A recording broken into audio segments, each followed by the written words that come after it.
So we'll start with new topic today, that is echo. There are two similar concepts, similar, not the same, analogous, echo and reverberation.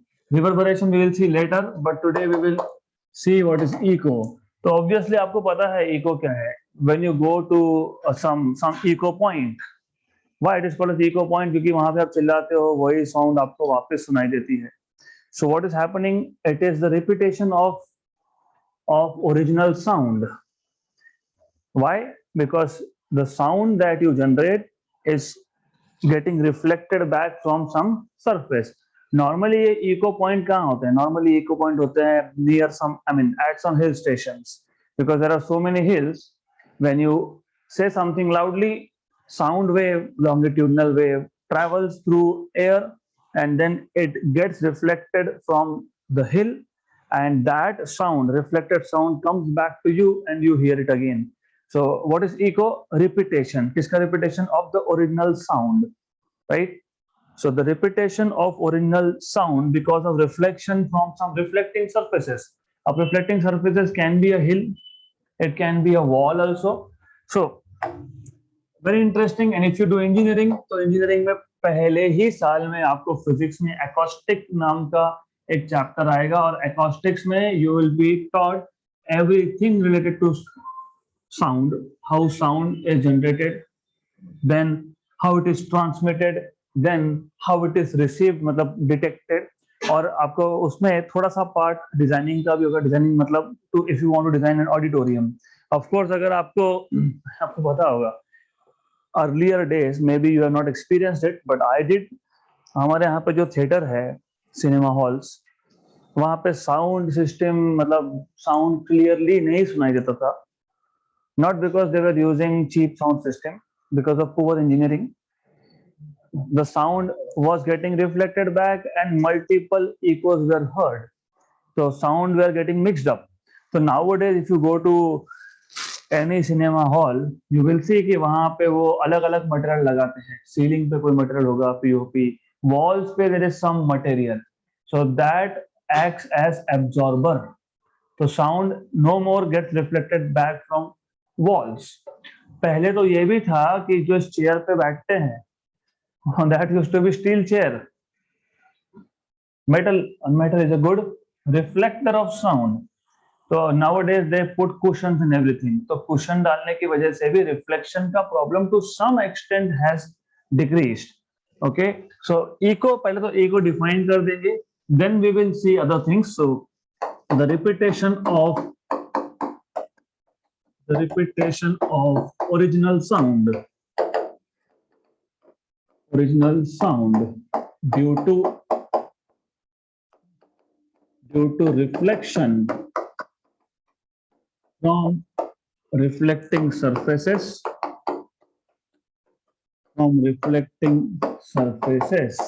like hills, walls, etc., is known as echo.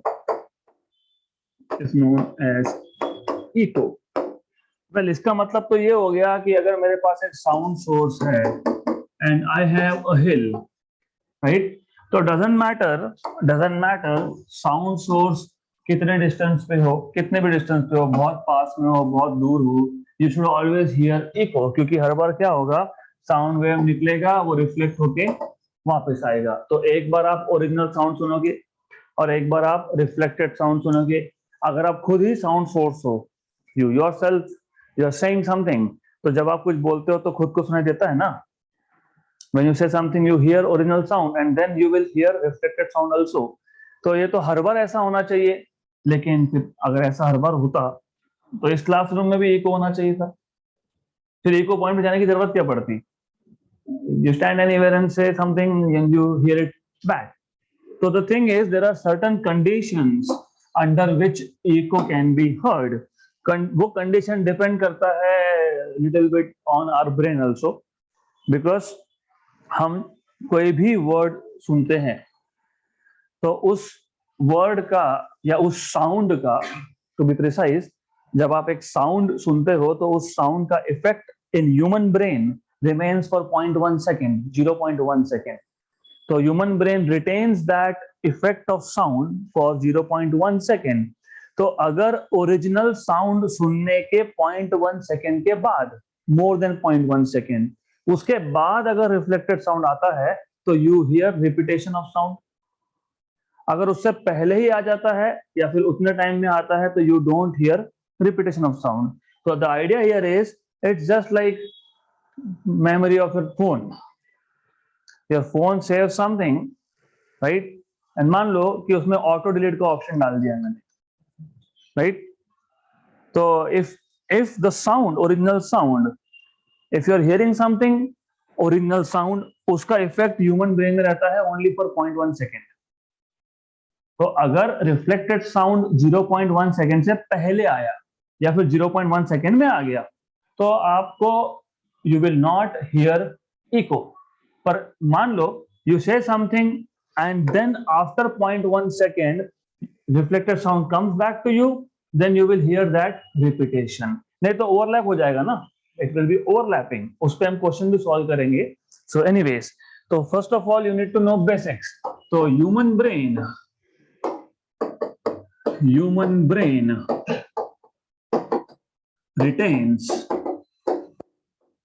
retains any sound note for 0.1 second. So if reflected sound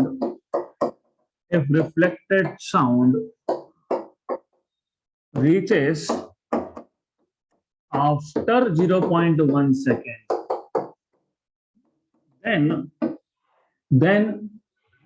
then what? After 0.1 second, then repeated sound is heard. Okay. तो अब हमको चाहिए formula बनाने के लिए बहुत simple है. Let us take a hypothetical experiment.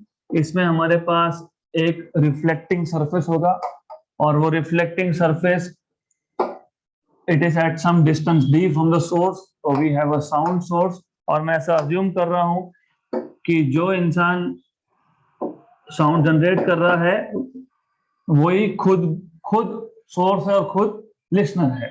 So this is source of sound. And you have a reflector here. So this is reflecting surface. And imagine that the distance between these two is, let us say, d. Or speed of sound in air is v. So let d be the distance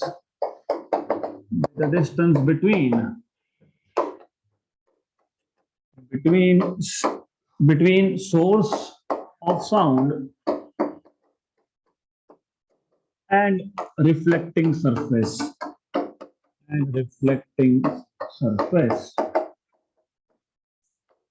Let v be the speed of sound in air.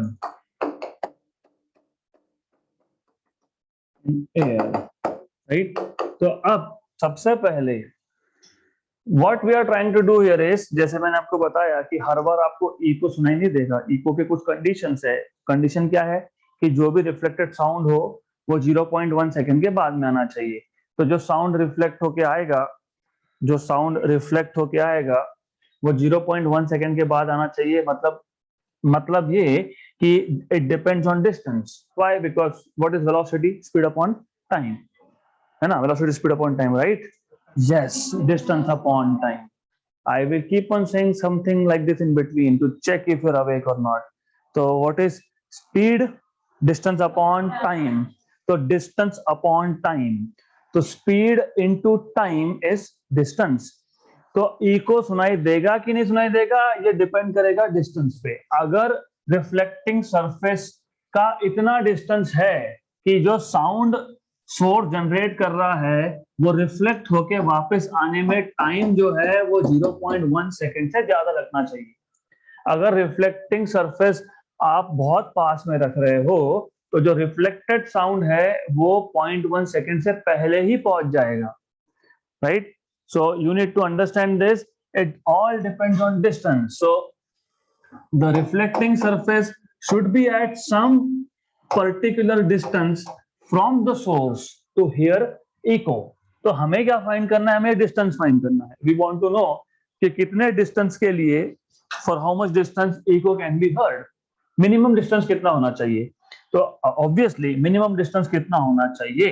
तो the thing is, minimum distance अगर आपको निकालना है तो हम use करेंगे velocity का, क्योंकि वेलोसिटी का फॉर्मूला पता है आपको. So v is the speed of sound in air. Then we know that what do we know is speed is distance upon time. तो अगर आपको इको सुनना है तो साउंड को मिनिमम डिस्टेंस कितना ट्रेवल करना पड़ेगा? नहीं, in terms of d, how much distance sound has to travel. आप जब इको पॉइंट पे जाते हो, इको पॉइंट पे सोर्स कौन होता है? आप खुद, योरसेल्फ. ओके, तो आप चिल्लाते हो, फिर इको कौन सुनता है? आप खुद. मतलब you yourself is source of sound and you yourself is the listener. तो इसका मतलब ये है कि साउंड को पहले इतना डिस्टेंस ट्रेवल करना पड़ेगा, फिर साउंड रिफ्लेक्ट होके वापस आएगा, फिर वापस आप सुनोगे. तो इसका मतलब to hear echo sound must travel a distance of d plus d. तो कितना distance? 2d. Very good. So to hear eco,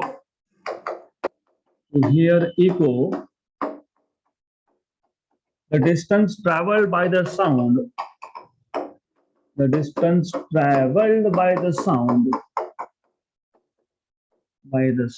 must be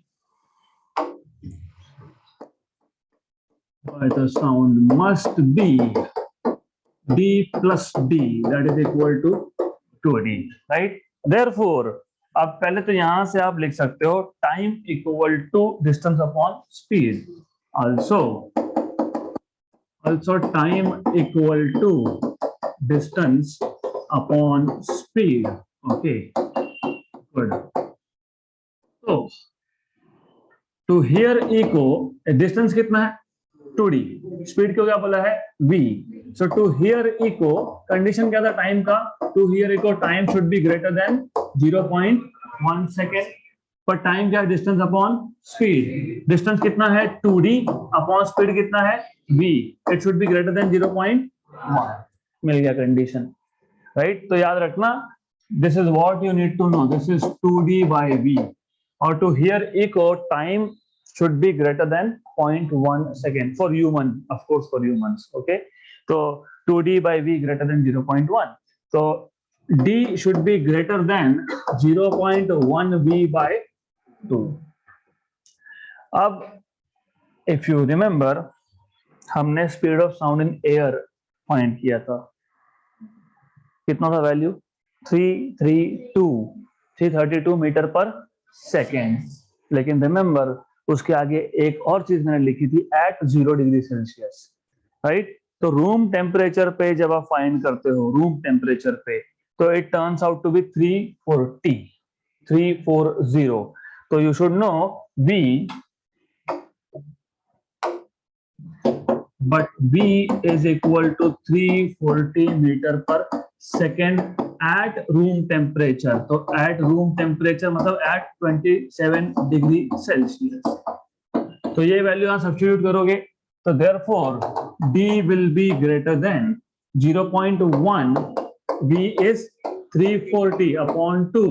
This is 34 by 2, मतलब 17. तो distance between source of sound and reflecting surface should be greater than 17 meters. कम से कम 17 metre का distance होगा तो ही जाके eco सुनाई देगा. So now you know why in this classroom you don't hear echo, because the opposite wall is not at 17 meter, it is less than 17 meters. 17 meter मतलब 17 से roughly 55 feet हो गया, roughly. So it's not 55 feet, it's around 30, right? तो अगर यहाँ पे 55 feet से ज्यादा डिस्टेंस होता, 17 मीटर से ज्यादा होता, तो even I would have heard echo in absence of all of you, because then your body, your clothes, your hair, they are sound absorbers. Okay, so this is why I don't hear echo. तो वापस से एक बार, बहुत interesting concept है. So today we started with new concept, echo. Echo is nothing but repetition of original sound due to reflection from reflecting surfaces like hills, walls, etc. Right? अब as far as 11th is concerned, इतना ही पता होना चाहिए. When you go into engineering, if you do engineering, उसमें detailed है, उसमें this is not only wall which is reflecting, there are so many things. Maybe आप एक auditorium में हो, auditorium में तो सीढ़ी भी होती है, so even those steps, they reflect sound. So there are so many things which can reflect sound, but we'll keep it simple here. अब हमको पता होना चाहिए कि any sound note remains in your memory. Human brain retains memory of sound for 0.1 second. तो अगर आपको same sound को वापस से सुनना है, रिफ्लेक्टेड साउंड को वापस से सुनना है, तो जो रिफ्लेक्टेड साउंड है वो 0.1 सेकेंड के बाद में आना चाहिए.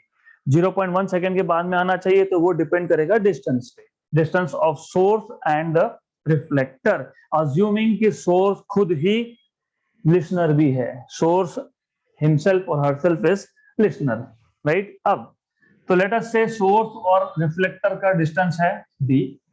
गुड. तो आपको पता है what do you know is velocity is distance upon time. तो time is distance upon velocity. अगर ओरिजिनल साउंड वापस से सुनना है तो ओरिजिनल साउंड है डिस्टेंस d, वापस d प्लस d, क्योंकि जाएगा, रिफ्लेक्ट होगा, वापस आएगा, तो 2d डिस्टेंस कवर करना चाहिए. तो time will be equal to 2d by v.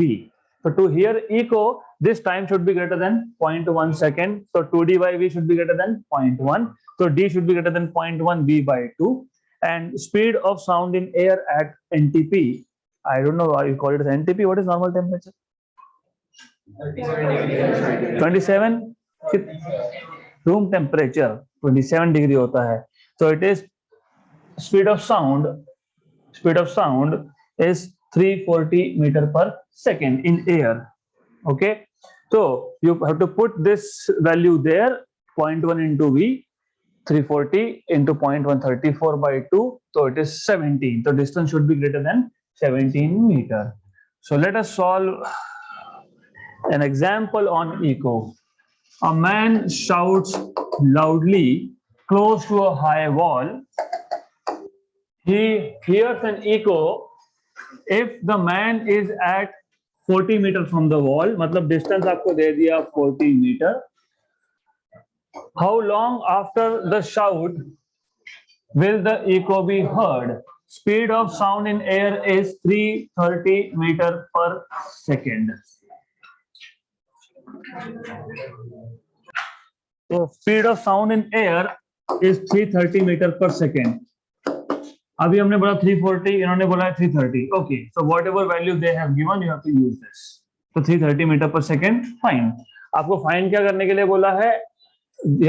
After how long, मतलब टाइम, तो कितने सेकंड के बाद इको सुनाई देगा. और वो जो 0.1 सेकंड हमने लिया, it is strictly for 17 metre distance. यहाँ पे डिस्टेंस ज्यादा है, तो of course you see 17 2 34 and 3 is 51. तो 2 से 3 सेकंड के बीच में आना चाहिए answer. We will see that. So find out what is time after which the echo is heard. And very simple, because you know formula क्या है, बहुत simple है formula. T equal to 2v by 2d by v, 2d by v, and then T equal to 2d. Distance कितना दिया है? 40 and v is 330. तो it is basically एक गया 8 by 33. अब 8 by 33, ज्यादा कंफ्यूजन होने की जरूरत नहीं है. 8 by 33 मतलब 8 by 32, रफली 1 by 4. नीचे 32 होता, ऊपर 8 होता, तो 1 by 4. 1 by 4 मतलब कितना? 0.25.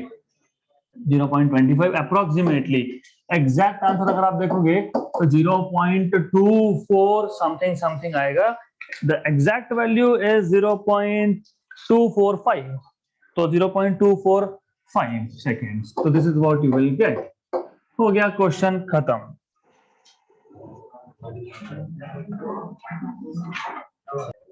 Next question.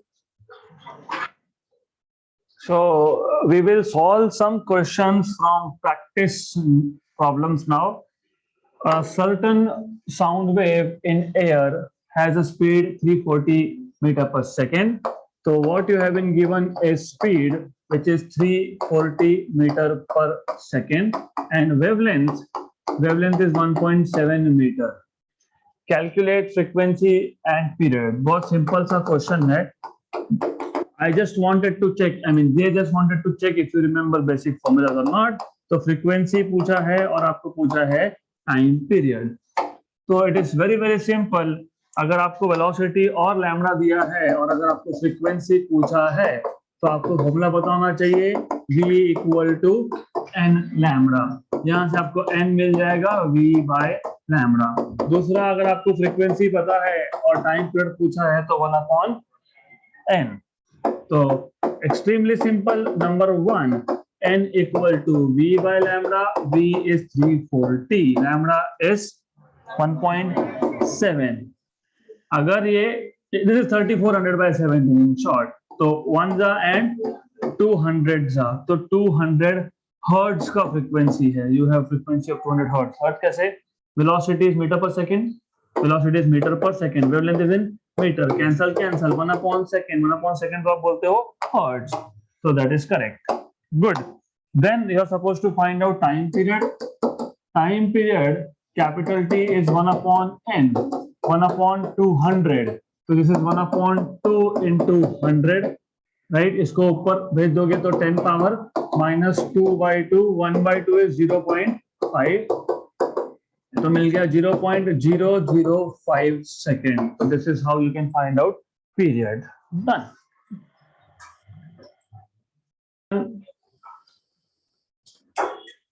A tuning fork of frequency 170 hertz produces sound waves of wavelength 2 meter. Calculate speed of sound. मतलब वही क्वेश्चन आपको सेम फॉर्मूला, सिर्फ यहाँ पे अभी आपको गिवन क्वांटिटीज में frequency दे दिया 170 hertz. Then wavelength is given to you as 2 meter. You are supposed to find out velocity. You know what is the formula. Of course, you should know now that v is equal to n lambda, and you cannot get such an easy question anywhere. V equal to n lambda, v equal to n. 170 into 2, 340 meter per second. हो गया question खत्म. Next question. An echo sounder in a fishing boat receives an echo from a shoal of fish 0.45 second after it was sent. If the speed of sound in water is 1500 meter per second, how deep is the shoal? So I think shoal matlab group of fish, right? So there is an echo sounder. So let us draw some diagram to demonstrate this. It's very good, easy hai. This is surface of water. Then you have a ship, और ship में नीचे की तरफ you have echo sounder. Echo sounder का मतलब ये होता है कि it generates sound waves and it also has a detector. तो यहाँ पे नीचे एक echo sounder है. तो basically it sends sound waves deep down here. और यहाँ पे एक shoal होगा, group of fish होगा. तो there is some shoal. I will not draw fishes here, so you need to understand. Good. So अब according to the question, अभी of course the sound wave will be reflected back from this shoal and the detector will detect it. तो जो source है वही detector भी है इस case में. तो according to the question, an echo sounder in a fishing boat receives an echo from shoal of fish after 0.45 second. तो sound wave जनरेट होके वापस रिफ्लेक्ट होके आया 0.45 सेकंड में और आपको स्पीड दे दिया है कितना 1500 मीटर पर second. How deep? Let us say d. तो you are supposed to find out d and formula you know. Do you know formula? Yes. T equal to 2D by V. यही था ना? Yes, तो यहां से आपको मिलेगा d, तो from here you will get d equal to vt by 2, vt by 2, v कितना 1500, t कितना 0.45 बाय 2। तो एक काम करो, इसको वन जा and this is basically 750, right? And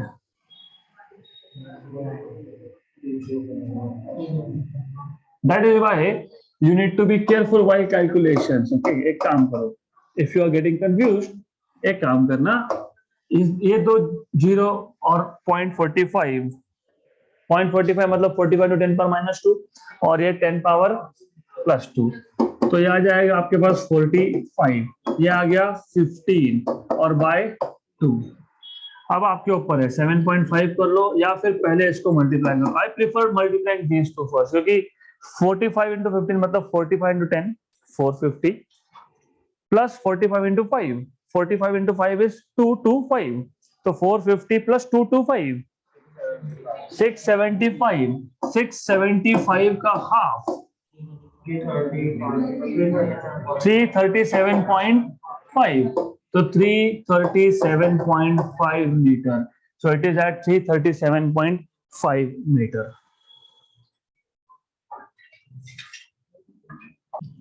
Next question. A girl stands 170 meter away from a high wall and claps her hands at a steady rate. मतलब बराबर दो क्लैप के बीच में इक्वल टाइम होगा हमेशा, steady rate, so that each clap coincides with the echo of the one before. Very good. You see what she is trying to do, because when she claps, the sound generated will go to the wall which is 170 meter away, it will be reflected back. तो बराबर जब वो reflection आएगा, exactly that time she claps again, मतलब she don't want to hear echo basically. Okay, तो original sound को वो eco के साथ overlap, because this is also good, when echo and original sound overlaps you hear the same sound with more intensity, right? So if she makes 60 claps in 1 minute, what value should be the speed of sound in air? B, now she moves to another location and finds that she should now make 45 claps in 1 minute to coincide with the successive echoes.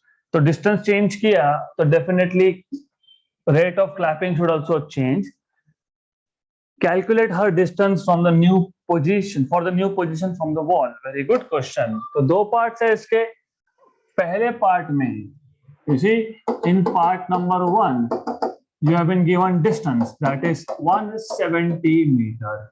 Okay, then उसमें एक case में आपको find करना है speed, तो पहले find क्या करना है वो देख लेते हैं। ओके, और एक केस का डेटा भी लिख देते हैं। एक केस में क्या है, 60 क्लैप्स इन 1 मिनट, 60 क्लैप्स इन 1 मिनट, एक सेकेंड में एक, इसका मतलब इको का टाइमिंग कितना होगा, 1 सेकेंड, क्योंकि ओवरलैप होना चाहिए ना। She is clapping such that जो इको आएगा वो और जो क्लैप जनरेट होगा वो ओवरलैप होगा। तो अगर एक मिनट में 60 क्लैप्स है मतलब हर एक सेकेंड में एक है, मतलब एग्जैक्टली उस एक सेकेंड पे इको भी आएगा।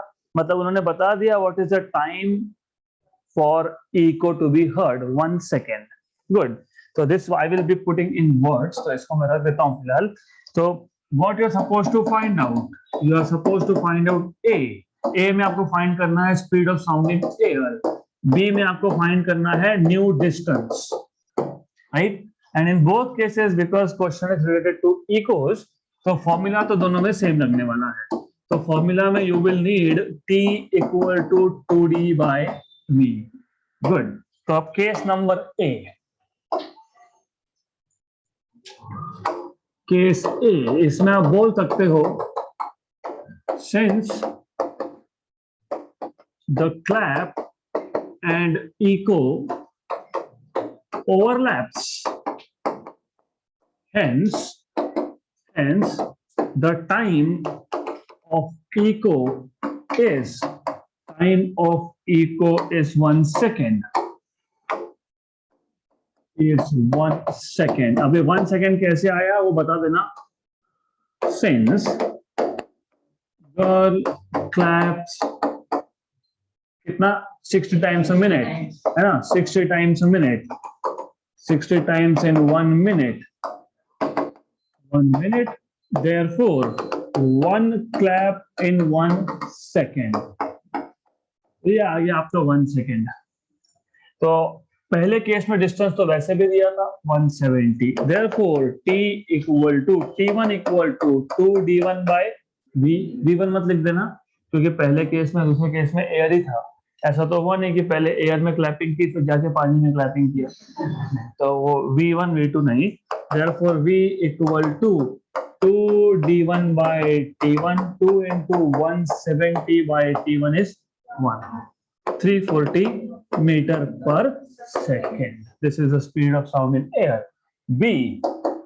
Now कितने claps? 45 claps in 1 minute. Now the girl claps 45 times in 1 minute. 45 times in 1 minute. And therefore t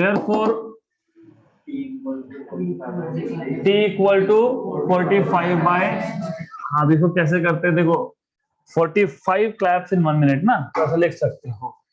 Therefore 45 claps equal to 1 minute. ऐसे मैं आपको समझने का तरीका बता रहा हूँ, don't worry. तो therefore 45 claps equal to 60 seconds. ये लिखने का तरीका होता है. आई एम नॉट सेइंग कि नंबर इक्वल टू मिनट, और डायमेंशनली इनकरेक्ट हो जाएगा. लेफ्ट हैंड साइड पे नंबर, राइट हैंड साइड पे टाइम, नहीं होता है वैसा. तो 45 by 60, right. This is in 1 second. So many claps in 1 second, है ना. तो this is what they're telling you. They're telling you कि 1 second में, therefore the girl claps 3/4 in 1 second. 3/4 times in 1 second. Why 3/4? अरे ये 3 और ये 4 है, इसलिए 3/4. तो पहले 1 सेकेंड में एवरेज 1 क्लैप बज रहा था, अभी 1 सेकेंड में 3/4, 0.75. Correct, good. तो आपको मिल गया टाइम, आपको टाइम मिल गया इको का. Therefore time for echo is, जितना टाइम क्लैपिंग का है उतना ही टाइम इको का है, is 3/4 of a second. Good. तो नाउ टाइम मिल गया, आपको क्या फाइंड करना है? Distance.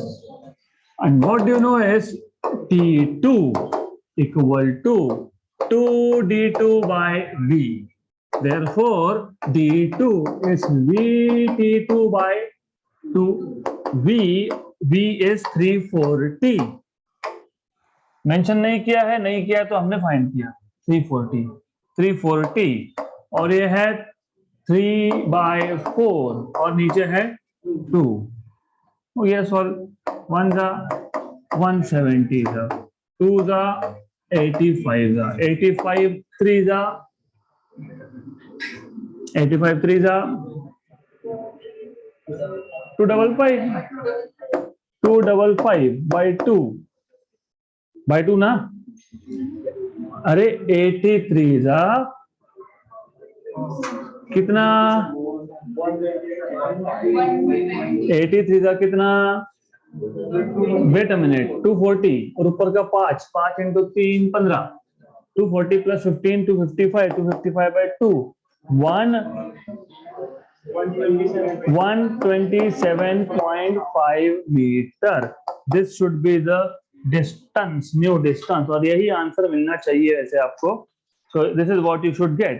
And when you look at options in the book, it is given wrong. उन्होंने 255 मीटर बता दिया आंसर में, तो they have not done half, but actual answer is 127.5. Next question. Sound wave A has a period of 0.015 second. Sound wave B has a period of 0.025 seconds. Seconds वहां पे लिखा नहीं है, but it is in seconds. Which sound has greater frequency? This is a joke.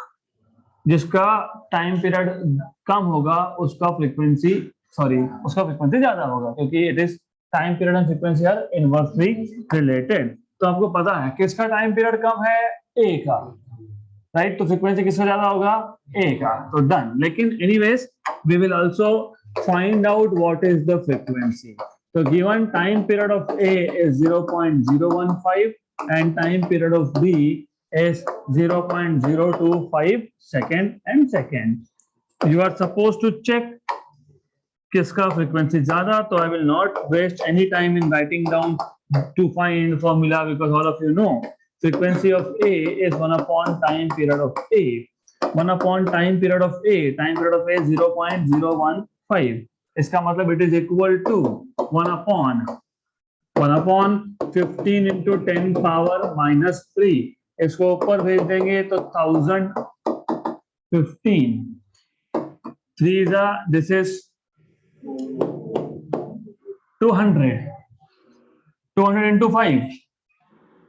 अरे 5 3 15. 5 200 1000. आपको पता है ये 2/3 है. 2/3 मतलब 0.666 रिकरिंग, और ये 100, तो ये आ जाएगा आपके पास 66.6 हर्ट्ज का फ्रीक्वेंसी. कैलकुलेशंस ओरली करना सीख लो तो अच्छा रहेगा. ये 200/3 मतलब 66.66. Simple. Okay. Then frequency of B is 1 upon time period of B. ये तो बहुत ही इजी है. नीचे 25 देखा तो very good, because I told you ये 0.025 को आप लिख सकते हो 25 into 10 power minus 3. 10 power minus से ऊपर जाके होगा 1000 को लिख सकते हो 100 into 10. 1 and 4 तो 40 hertz. तो frequency of B is 40 hertz. Therefore frequency of A is greater than frequency of B. Simple question. So that's it for today.